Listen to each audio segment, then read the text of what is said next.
Hello everyone. मैं हूं मयंक तिवारी और आप देख रहे हैं अमृत ब्रूज। फ्रेंड्स, आज हम गोरखपुर यूनिवर्सिटी के एमएससी फर्स्ट सेमेस्टर का जो ऑर्गेनिक केमिस्ट्री का प्रीवियस ईयर पेपर्स हैं उनको सॉल्व करेंगे, जिसमें आज हम 2024 का पेपर ले रहे हैं, जिसका पहला क्वेश्चन है। ये फ्रीडल क्राफ्ट रिएक्शन पर बेस्ड है। इस वजह से इसके पिछले ईयर्स में जो भी क्वेश्चन फ्रीडल क्राफ्ट पर आए हैं उन सबको मैंने एक साथ लिख लिया है, ताकि एक ही जगह पर सबको डील किया जा सके। तो चलिए शुरू करते हैं। सबसे पहले मैं ये वाला क्वेश्चन ले रहा हूं जो 2023 में क्वेश्चन नंबर 9 का फर्स्ट पार्ट में दिया हुआ था। इस क्वेश्चन को पहले सॉल्व करने के पीछे मेरा एम ये है कि इस क्वेश्चन को अगर सॉल्व कर लेंगे तो इससे रिलेटेड सभी क्वेश्चन का जवाब मिल जाएगा। तो चलिए शुरू करते हैं। पहला पार्ट है discuss the mechanism of Friedel craft reaction. तो किसी भी एक रिएक्शन को लेकर पहले उसका हम लोग मैकेनिज्म लिख देते हैं। देखिए, सबसे पहले ये समझिए फ्रीडल क्राफ्ट रिएक्शन है क्या।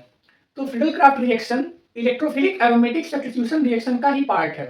एक एग्जांपल है, इसमें ये 3 स्टेप का रिएक्शन है। सबसे पहले इलेक्ट्रोफाइल जनरेट होगा स्टेप फर्स्ट में। सेकेंड स्टेप में इलेक्ट्रोफाइल बेंजीन रिंग पर अटैक करेगा और थर्ड स्टेप में बेंजीन डीप्रोटोनेट करके प्रोडक्ट फॉर्म करेगा। वो कैसे होता है चलिए समझते हैं। हम किस एग्जांपल को ले रहे हैं। ये हमारा स्टेप 1 है।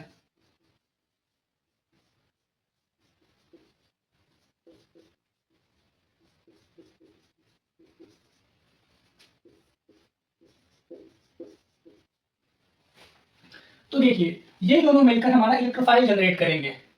इसमें ये हमारा AlCl3 एक लुईस एसिड कैटलिस्ट है।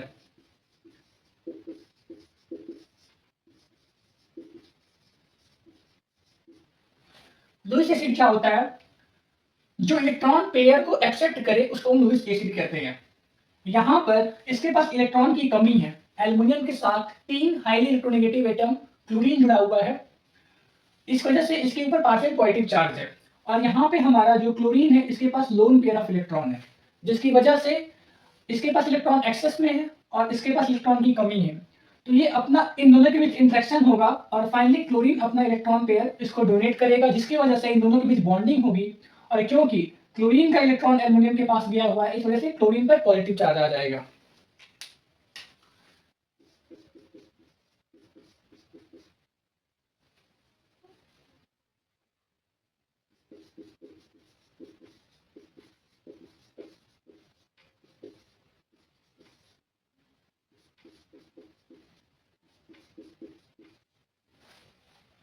अब देखिए, क्लोरीन एक हाईली इलेक्ट्रोनेगेटिव एटम है, जिसकी वजह से पॉजिटिव चार्ज को बियर नहीं कर पाएगा। इस वजह से ये तुरंत कार्बन से अपना बॉन्ड ब्रेक करता है और ये AlCl4 माइनस निकल जाएगा और इस कार्बन पर पॉजिटिव चार्ज आ जाएगा।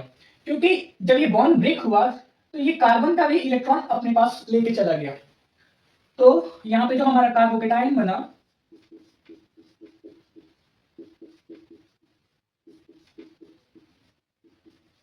ये हमारा 1 डिग्री का कार्बोकेटाइन बना।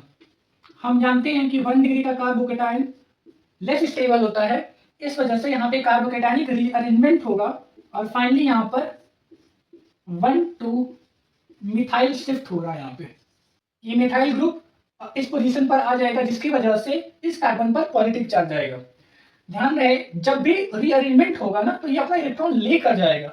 कार्बोकेटाइन रीअरेंज क्यों कर रहा है? क्योंकि ये जो पॉजिटिव चार्ज है ये यहाँ पे लेस स्टेबल है।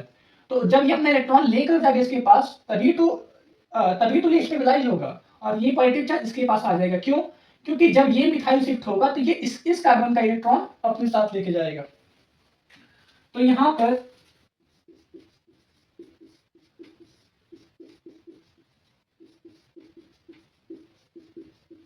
ये वाला मिथाइल यहाँ पे रीअरेंज हुआ है और इस कार्बन पर पॉजिटिव चार्ज आ गया और ये हमारा कार्बन 3 डिग्री का कार्बोकेटाइन है, जो कि हाईली स्टेबल है और फर्दर रिएक्शन में यही पार्टिसिपेट करेगा। यहां पर ध्यान दीजिए, इस क्वेश्चन में पूछा हुआ है what are limitations of Friedel Crafts alkylation. अब एक बात बताइए, अगर हमको फिटलक्राफ्ट रिएक्शन में ऐसा प्रोडक्ट बनाना होता जिसमें इसी कार्बन से बेंजीन रिंग जुड़ा होता, तो क्या ऐसा पॉसिबल है? ऐसा पॉसिबल नहीं है। क्यों? क्योंकि ये लेस स्टेबल कार्बोकेटाइन बना हुआ है और ये अपने आप को रीअरेंज करके मोर स्टेबल 3 डिग्री का कार्बोकेटाइन बनेगा और फर्दर रिएक्शन इसी मोर स्टेबल कार्बोकेटाइन से होगा। तो ये पहला लिमिटेशन तो फ्यूल क्राफ्ट रिएक्शन का यही हुआ कि इसमें जो इलेक्ट्रोफाइल कार्बोकेटाइन बन रहा है वो अपने आप को रीअरेंज करके मोर स्टेबल कार्बोकेटाइन बनाता है। मतलब कार्बोकेटाइन की रीअरेंजमेंट टेंडेंसी होने के कारण इसमें कभी कभी डिराइव्ड प्रोडक्ट नहीं मिलता। ये हमारा फर्स्ट स्टेप कंप्लीट हुआ। फर्स्ट स्टेप में क्या हुआ? Generation of electrophile. Second step में मैं स्टेप वाइज नहीं लिख रहा हूं क्योंकि उससे स्पेस ज्यादा लगेगा। आप चाहें तो अगर आप स्टेप 1 स्टेप 2 करके लिखे तो यहां से स्टेप 2 हेडिंग डालेंगे। स्टेप 2 में जो हमारा बेंजीन रिंग है, अब यहां ध्यान दीजिए, बेंजीन रिंग का ये जो डबल बॉन्ड है ये पाई इलेक्ट्रॉन है और ये कार्बोकेटाइन में पॉजिटिव चार्ज है। पाई इलेक्ट्रॉन हाईली न्यूक्लियोफिलिक होते हैं, मतलब ये न्यूक्लियस लविंग होंगे। ऐसे भी ना समझ में आए ऐसे समझिए, यहाँ पे इलेक्ट्रॉन डेंसिटी हाई है और इस कार्बन पे इलेक्ट्रॉन डेंसिटी कम है, तभी तो पॉजिटिव चार्ज है। तो ये जो इलेक्ट्रॉन डेंसिटी जहां पर हाई होगा वहां से इसकी बीच इंटरेक्शन होगा और इन दोनों में से किसी एक कार्बन से ये कार्बन जुड़ जाएगा। मैं यहां से जुड़ रहा हूं।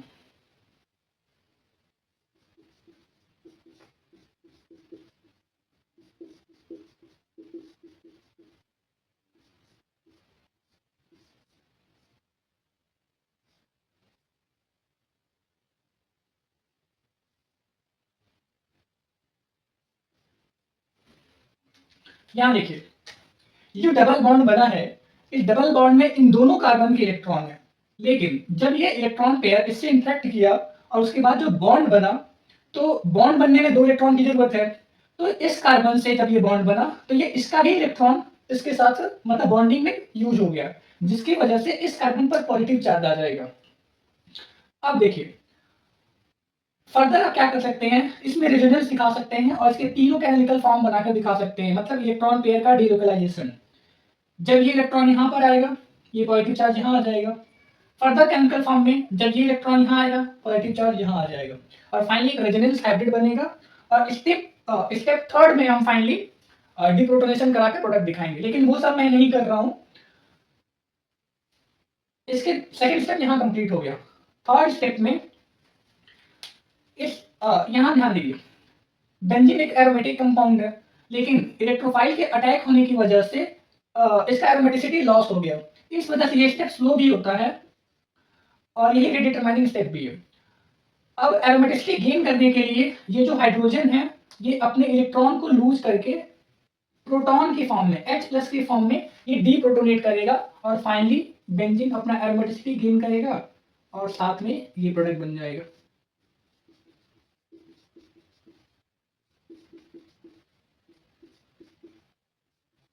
और ये स्टेप हमारा फास्ट होगा।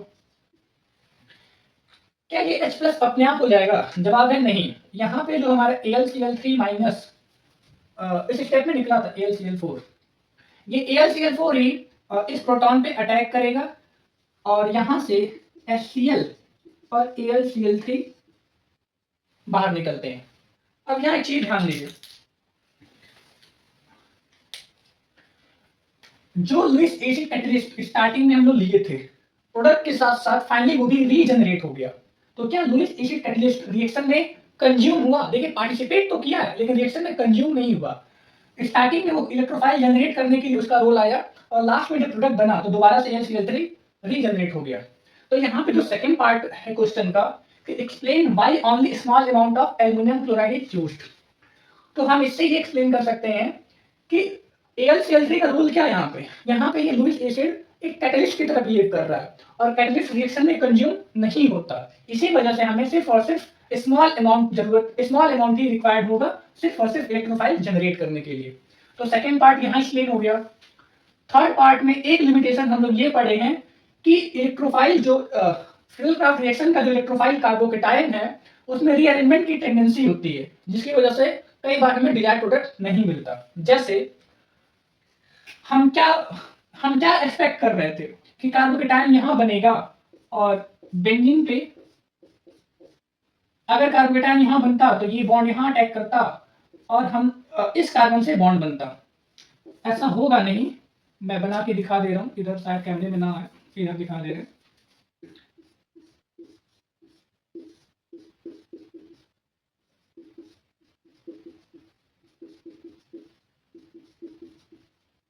हम इस प्रोडक्ट को बनाने के लिए ये रिएजेंट और ये सबस्ट्रेट लिए थे, लेकिन फाइनली हमको प्रोडक्ट कैसा मिला? हमको फाइनली प्रोडक्ट ऐसा मिला। तो क्या ये फेडरल रिएक्शन का लिमिटेशन हुआ कि नहीं? क्या लिमिटेशन हुआ कि हम प्रोडक्ट तो ये बनाना चाह रहे थे, लेकिन इलेक्ट्रोफाइल जो कार्बोकेटायन है उसमें रीअरेंजमेंट टेंडेंसी होने की वजह से हमें ये प्रोडक्ट मिला। तो कई बार अक्सर हम अगर ऐसा प्रोडक्ट बनाना चाहें तो हम नहीं बना पाएंगे, फेडरल रिएक्शन से तो नहीं बना पाएंगे। तो पहला लिमिटेशन ये है, ये एक्सप्लेन हो ही गया कि small amount of aluminium chloride की जरूरत पड़ता है। इसका एक और लिमिटेशन ये है, उसको मैं इसको इरेज करके भी बताता हूँ। तो चलिए सेकंड लिमिटेशन समझते हैं फ्रेडल रिएक्शन का। मान लीजिए मैं फ्रेडल रिएक्शन से ये प्रोडक्ट बनाना चाह रहा हूँ, टॉल्यूइन बनाना चाह रहा हूँ,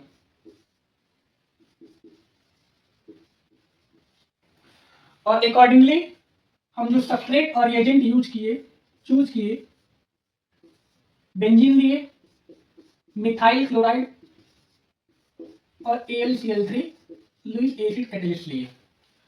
हम ये उम्मीद कर रहे थे कि हमें प्रोडक्ट ये मिलेगा, लेकिन देखिए इसमें होगा क्या। फर्स्ट स्टेप में जो हमारा कार्बोकेटायन बनेगा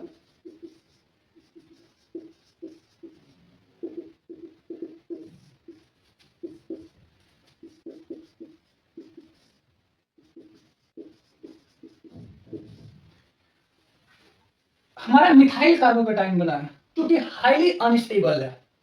क्या ये कार्बोकेटायन का फॉर्मेशन संभव है? अगर हम कुछ देर के लिए मान भी ले कि चलिए मिथाइल कार्बोकेटायन एग्जिस्ट करता है और रिएक्शन में फर्दर पार्टिसिपेट करेगा, तो देखिए पहला लिमिटेशन तो यही है कि ये हाईली अनस्टेबल है। इसकी वजह से ये कार्बोकेटायन बनना लगभग ना के बराबर है। लेकिन इसके बावजूद अगर हम मान भी लें कि ये इसको पोलराइज करके कार्बोकेटायन का जनरेशन कर ही दिया, तो देखिए सेकंड इसके बाद क्या हो सकता है। मान लीजिए पहला रिएक्शन कंप्लीट हो गया, टॉल्यूइन बन गया। अब एक मॉलिक्यूल रिएक्ट करके टॉल्यूइन बनाया। अब जब सेकंड स्टेप में फिर से कार्बोकेटायन जनरेट होगा। अब एक बात बताइए, रिएक्शन मिक्सचर में हमारे पास टॉल्यूइन भी है और बेंजीन भी है। जरा सोच के बताइए, दोबारा से इलेक्ट्रोफाइल पर अटैक इस टॉल्यूइन का होगा या इस बेंजीन का होगा? आप इलेक्ट्रोफिलिक एरोमेटिक सब्स्टिट्यूशन रिएक्शन में पढ़े होंगे कि मिथाइल एक एक्टिवेटिंग ग्रुप है। एक्टिवेटिंग ग्रुप का मतलब ये है कि इलेक्ट्रोफिलिक एरोमेटिक सब्स्टिट्यूशन रिएक्शन के टुवर्ड्स इसका रेट फास्ट होगा। तो अब जब दोबारा अटैक होना होगा तो टॉल्यूइन का अटैक होगा, न कि बेंजीन का। तो सेकेंड स्टेप में ये जो मिथाइल कार्बोकेटायन बना, अब ये इसके ऑर्थो या पैरा पोजीशन पर मतलब ऑर्थो या पैरा डायरेक्टिव हमें प्रोडक्ट मिलेगा, वो भी टॉल्यूइन का। या तो ऑर्थो 1 to डाइमिथाइल बेंजीन बनेगा, या फिर पैरा 1 for डाइमिथाइल बेंजीन। मतलब हमें ऑर्थो जाइलिन या पैरा जाइलिन प्रोडक्ट मिलेगा। फिर देखिए, अगर इसके बाद अगर रिएक्शन को फर्दर पार्टिसिपेट करना हुआ तो हमारे रिएक्शन मिक्सचर में ये भी मौजूद होगा, ये भी मौजूद होगा और ये दोनों भी। अब बताइए, अगर इसके बाद फिर से मिथाइल को चूज करना हो तो किसके पास जाएगा वो? यहाँ पर दो एक्टिवेटिंग ग्रुप है, यहाँ भी दो एक्टिवेटिंग ग्रुप है, यहाँ पे एक एक्टिवेटिंग ग्रुप है और यहाँ बेंजीन पर कोई एक्टिवेटिंग ग्रुप नहीं है। ओवरऑल कुल मिलाकर कहने का मतलब ये है कि हम ये एक्सपेक्ट कर रहे थे कि टॉल्यूइन मेजर प्रोडक्ट होगा, लेकिन इस रिएक्शन में मेजर प्रोडक्ट टॉल्यूइन नहीं होगा। क्यों नहीं होगा? क्योंकि एक मॉलिक्यूल रिएक्ट करते ही, 1 मोल ऑफ मॉलिक्यूल रिएक्ट करते ही टॉल्यूइन और बेंजीन में कंपटीशन हो जाएगा। तो इस वजह से टॉल्यूइन का प्रोडक्ट हमें मेजर नहीं मिलेगा। और अगर इसको मेजर बनाना भी हो तो ये जो हमारा सबस्ट्रेट इसको बहुत ज्यादा एक्सेस अमाउंट में लेना होगा, जो वेस्टेज ऑफ रिएक्टेंट है। इस वजह से ये रिएक्शन सुटेबल नहीं है इस तरह के कंपाउंड को बनाने के लिए। तो सेकंड लिमिटेशन हमारा ये हुआ। एक बार मैं समराइज कर देता हूँ। मैकेनिज्म हम लोग डील कर लिए। Electrophilic aromatic substitution reaction mechanism है, 3 स्टेप का रिएक्शन है। फर्स्ट स्टेप में कार्बोकेटायन बना, सेकंड स्टेप में कार्बोकेटायन का अटैक हुआ बेंजीन रिंग पे, जिसकी वजह से बेंजीन का एरोमेटिसिटी लॉस हुआ, और थर्ड स्टेप में बेंजीन अपना एरोमेटिसिटी गेन करेगा और फाइनली प्रोडक्ट बनेगा। तो मैकेनिज्म की बात ये हो गया। सेकंड पार्ट ये है कि क्यों हम small amount of Lewis acid use करते हैं। इसका रीजन ये है कि कैटलिस्ट की तरह बिहेव करेगा और कैटलिस्ट रिएक्शन में कंज्यूम नहीं होता। प्रोडक्ट के साथ साथ ये रिएक्शन में दोबारा से रीजनरेट होगा, तो जो सेकंड मोल जब रिएक्शन होगा तो उसके लिए सेम लुईस कैटलिस्ट दोबारा से अवेलेबल रहेगा इलेक्ट्रोफाइल जनरेट करने के लिए। इसी वजह से हमें सिर्फ और सिर्फ small amount of Lewis acid की जरूरत पड़ेगी। नेक्स्ट पार्ट है what are limitation of Friedel Crafts reaction. दो लिमिटेशन मेनली है। पहला, कार्बोकेटाइन की टेंडेंसी होती है रीअरेंजमेंट का, इस वजह से हमें डिजायर्ड प्रोडक्ट नहीं मिलेगा, रीअरेंज प्रोडक्ट मिलेगा। और दूसरा लिमिटेशन ये है कि इस तरह के प्रोडक्ट जिसमें कार्बोकेटाइन हाईली अनस्टेबल होगा वो प्रोडक्ट हमें नहीं मिलेगा। तो ये मेनली दो लिमिटेशंस हैं। इस वजह से ये मतलब ये सारे क्वेश्चन के बाद ये क्वेश्चन हमारा कंप्लीट होता है। ध्यान रखिए, ये क्वेश्चन 2023 में पूछा हुआ है, 2019 में भी पूछा हुआ है। अब अगर आपको ये क्वेश्चन समझ में आ गया तो इसी पर बेस्ड ये भी क्वेश्चन है। यहां भी कार्बोकेटाइन इस पे बनेगा फर्स्ट स्टेप में 1 डिग्री का कार्बोकेटाइन जो दोबारा से रीअरेंज होगा। इसका मैं स्ट्रक्चर बना दे रहा हूं नीचे।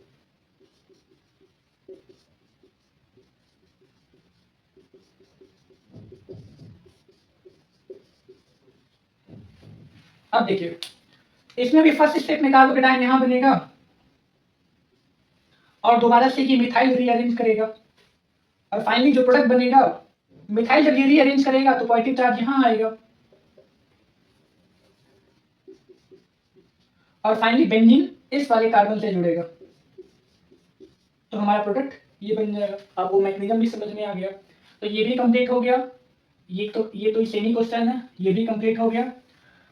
इसी को एग्जांपल लेकर ये समझाया गया है, इस वजह से ये भी कंप्लीट हो गया। अब ये इसको अलग से करते हैं और ये इंपॉर्टेंट भी है क्योंकि इसमें थोड़ा सा अलग टाइप का है, क्योंकि इसमें दो दो क्लोरीन है और यहाँ पे रिंग का फॉर्मेशन होगा। मैं इसको इरेज करता हूँ। चलिए अब इस क्वेश्चन को सॉल्व करते हैं। इसको बार बार इतना बड़ा हाइड्रोजन कार्बन लिखने में टाइम लगेगा, इस वजह से मैं इसको बॉन्ड लाइन फॉर्मूला में रिप्रेजेंट करूंगा, इसलिए मैं इसको नंबरिंग कर दे रहा हूं ताकि आपको कंफ्यूजन ना हो। मैं यहाँ पे इसको ऐसे बना रहा हूं।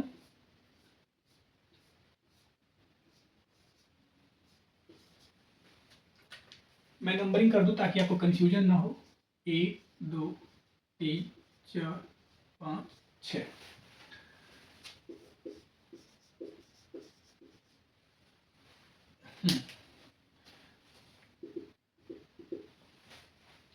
देखिए समझिए इसमें अलग क्या है। इसमें अलग ये है कि यहाँ पे दो दो क्लोरीन है। तो जब फर्स्ट स्टेप रिएक्शन कंप्लीट होगा, फर्स्ट स्टेप तो सेम मतलब एक बार तो रिएक्शन इसी के जैसा होने वाला जैसा हम इसका मैकेनिज्म पढ़े। पहले इलेक्ट्रोफाइल जनरेट होगा, कार्बोकेटाइन जनरेट होगा और वो रिंग पर अटैक करेगा और उसके बाद रिंग अपना H+ लॉस करके एरोमेटिसिटी को गेन करेगा और फाइनल प्रोडक्ट मिल जाएगा। लेकिन जैसा कि आपको बताया गया है कि जो लुईस एसिड कैटलिस्ट होता है वो दोबारा रिएक्शन में लास्ट में रीजनरेट हो जाता है। तो जो सेकंड मोल ऑफ AlCl3 है वो दोबारा इस क्लोरीन को भी इंटरेक्ट करके और दोबारा से कार्बोकेटाइन जनरेट करेगा। इसका मतलब ये है कि ये रिएक्शन वहां पे रुकेगा नहीं, रिएक्शन आगे बढ़ जाएगा, बस यही अलग है। और यहाँ पे साइक्लिक रिंग का फॉर्मेशन हो जाएगा। देखते हैं कैसे। फर्स्ट स्टेप में तो कुछ एक्स्ट्रा समझना ही नहीं है। ये AlCl3 है, लुईस एसिड डिफाइन ही ऐसे होता है कि जो इलेक्ट्रॉन पेयर को एक्सेप्ट करे। वैसे भी एल्युमिनियम से 3 हाईली इलेक्ट्रोनेगेटिव एटम जुड़ा हुआ है जिसकी वजह से इस पे पार्शियल पॉजिटिव चार्ज आएगा और क्लोरीन के पास 3 लोन पेयर ऑफ इलेक्ट्रॉन है, तो ये इसकी पार्शियल पॉजिटिव चार्ज से इंटरेक्ट करेगा और अपना इलेक्ट्रॉन पेयर इसको डोनेट करेगा, जिसकी वजह से क्लोरीन पे पॉजिटिव चार्ज आ जाएगा। अब क्लोरीन एक हाईली इलेक्ट्रोनेगेटिव एटम है तो ये पॉजिटिव चार्ज को होल्ड नहीं कर सकता, तो ये तुरंत कार्बन से अपना बॉन्ड ब्रेक करके एक इलेक्ट्रोफाइल जनरेट कर देगा।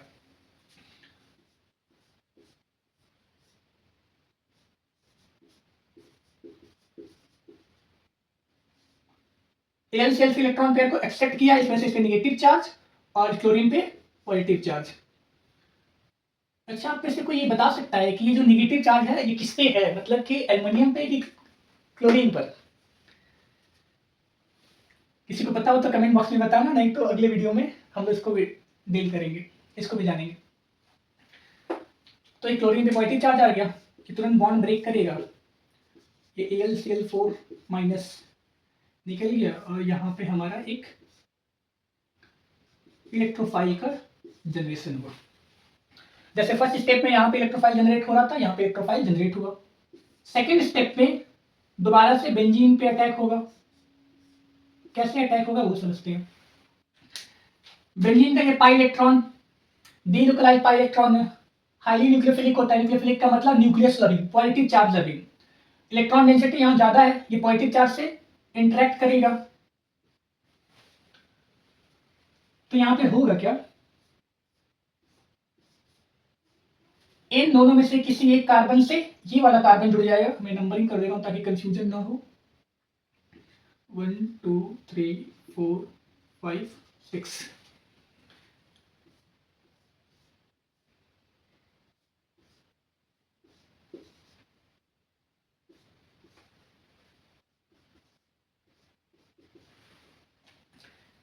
ये जुड़ा हुआ है, ये पहला कार्बन है,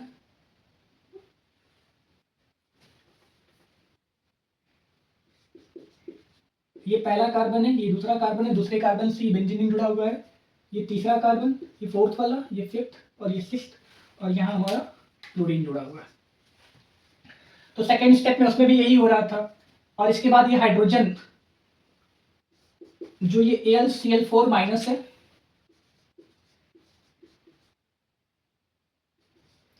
देखिए बेंजीन अपना एरोमेटिसिटी गेन तो करना चाह ही रहा है, क्योंकि ये एरोमेटिक होने की वजह से हाईली स्टेबल होता है। तो इसकी वजह से बेंजीन ये चाह रहा है कि ये हाइड्रोजन अपना बॉन्ड ब्रेक करके और अपना इलेक्ट्रॉन मुझे दे दे। तो इसके ऊपर मतलब ये थोड़ा सा पॉजिटिव चार्ज तो होगा इसके ऊपर, क्योंकि ये बार बार बेंजीन रिंग ये इसको पुश कर रहा होगा, पुल कर रहा होगा इलेक्ट्रॉन डेंसिटी अपनी तरफ। और ये जो AlCl4 जो निगेटिव चार्ज है, ये इससे इंटरेक्ट कर रहा होगा इसके ऊपर पॉजिटिव चार्ज आने की वजह से। तो ये क्या होगा, ये हाइड्रोजन अपना बॉन्ड ब्रेक करेगा और यहां से इसका एक Cl और ये H प्लस HCl के फॉर्म में निकल गया, और ये AlCl3 दोबारा से रीजनरेट हो गया। और फाइनली हमें जो प्रोडक्ट मिला, एक बार ये रिएक्शन कंप्लीट होने पर, वो प्रोडक्ट हमारा ये है।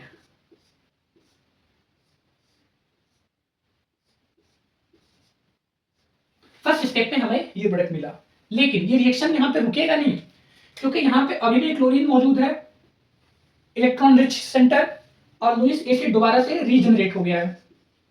तो फिर जो स्टेप यहाँ पे हुआ है, सेम यही प्रोसेस दोबारा से रिपीट होगा और यहाँ पे एक रिंग का फॉर्मेशन हो जाएगा। लास्ट स्टेप इसमें इंपॉर्टेंट है, बाकी सब तो सेम चीज है।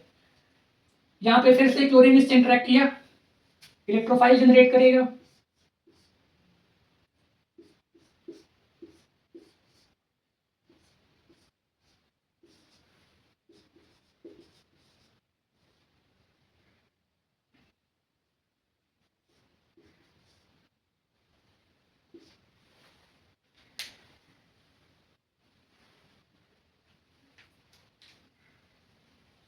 क्लोरीन पे पार्शियल पॉजिटिव चार्ज आ गया, अरे सॉरी, क्लोरीन पे पॉजिटिव चार्ज आ गया, क्लोरीन हाईली इलेक्ट्रोनेगेटिव एटम है, ये पॉजिटिव चार्ज को होल्ड नहीं कर सकता, तो ये तुरंत कार्बन से अपना बॉन्ड ब्रेक करेगा और फिर इलेक्ट्रोफाइल जनरेट करेगा।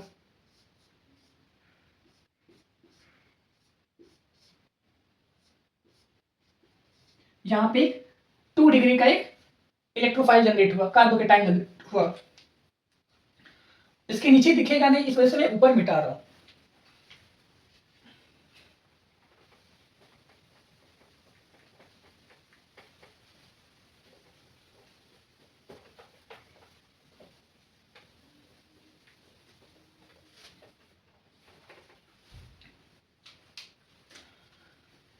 तो देखिए यही स्टेप सबसे इंपॉर्टेंट है।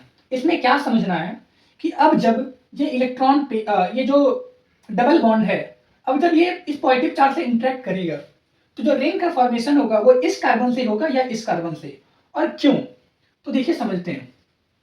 अगर इस कार्बन से रिंग का फॉर्मेशन होता है तो ये एक 6 मेंबर रिंग बनेगा, और अगर इस कार्बन से अगर ये रिंग बनता है तो 7 मेंबर रिंग बनेगा।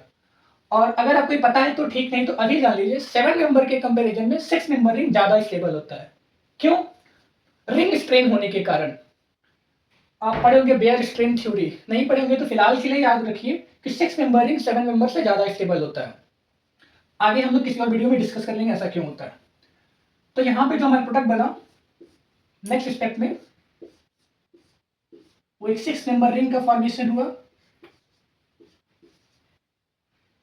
यहाँ पे पॉजिटिव चार्ज आ गया,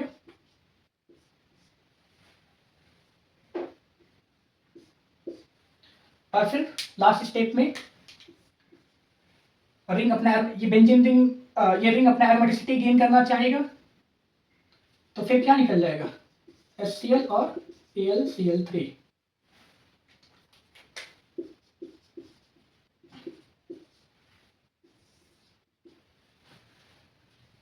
इसके इंटरेक्शन से ही ये बॉन्ड ब्रेक होता है, इसी वजह से मैं इसको दिखा रहा हूँ यहाँ पे। और फाइनली हमारा लास्ट में ये प्रोडक्ट मिल गया।